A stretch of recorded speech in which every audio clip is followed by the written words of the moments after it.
क्या एक बार फिर से खतरा हमारे दरवाजे पर दस्तक दे रहा है? क्या वो डरावना दौर फिर से लौट रहा है जब हर सांस एक सवाल बन गई थी?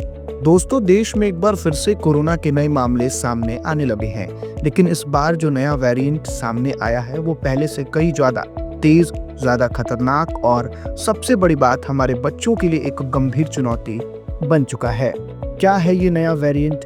क्यों है ये पहले से ज्यादा खतरनाक?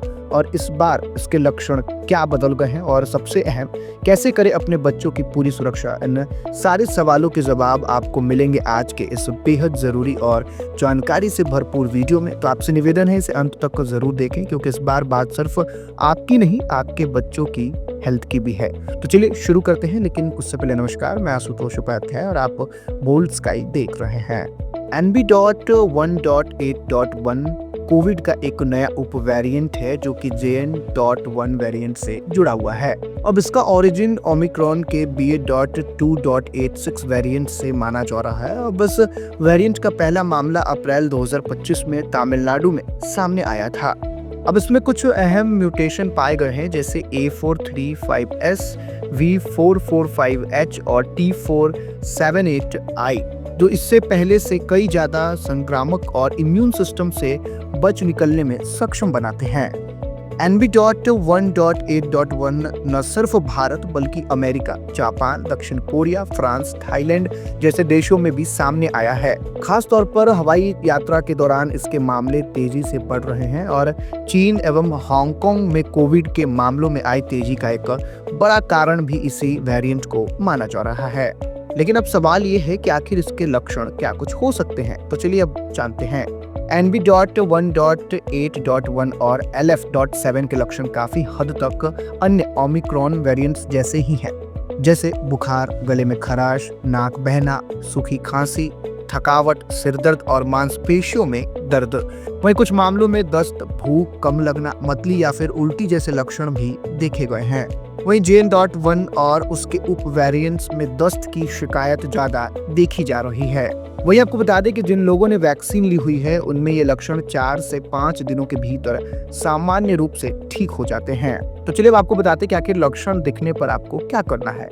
सबसे पहले RT-PCR या फिर रैपिड एंटीजन टेस्ट करवाना है और साथ ही रिपोर्ट पॉजिटिव आने पर खुद को घर पर आइसोलेट कर लेना है। अब उसके बाद तुरंत डॉक्टर की सलाह लें और कोई भी दवा खुद से ना लें। वही अगर बात सावधानी के तौर पर करें तो स्वस्थ खान पान अपनाएं ताकि शरीर की इम्यून सिस्टम मजबूत रहे। वही बूस्टर डोज जरूर ले, अगर अभी तक नहीं ली है तो इससे वायरस से लड़ने में आपको मदद मिलेगी। वही भीड़ भाड़ वाले इलाकों से बचे और मास्क पहनना बिल्कुल भी ना भूले। वही सर्दी जुकाम होने पर खुद को दूसरों से अलग जरूर कर लें।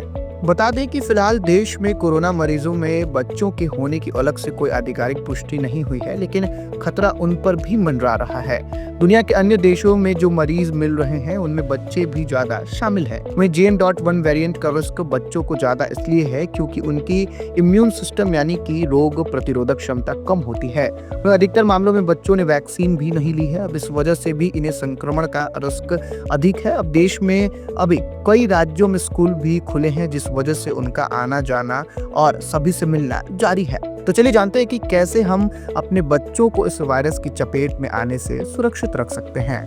बच्चों को सेफ रखने के लिए आप सबसे पहले उन्हें मास्क पहनाएं, हाथों की सफाई करें और भीड़ भाड़ से बचाएं। यानी कि इस समय बच्चों को मॉल, बाजार, स्कूल के अन्य फंक्शंस आदि में ले जाने से बचें। अगर स्कूल वाले मीडिया कॉन्फ्रेंसिंग की मदद से क्लास प्रोवाइड कर सकते हैं तो इस विकल्प को जरूर चुनें। वही अगर बीमार है तो घर पर ही रखें, यानी कि बच्चा अगर खांसी, जुकाम या फिर बुखार से पीड़ित हो तो तुरंत उन्हें डॉक्टर को दिखाएं और उचित उपचार दें। वहीं बच्चों की भी वैक्सीनेशन करवाएं। अगर उम्र के अनुसार कोविड वैक्सीन उपलब्ध है तो बच्चों का टीकाकरण जरूर करवाएं। वही उनके डाइट का भी आप खास ख्याल रखें। और इसी के साथ सबसे महत्वपूर्ण, माता पिता और स्कूल प्रशासन मिलकर बच्चों को सोशल डिस्टेंसिंग के बारे में जरूर जागरूक करें।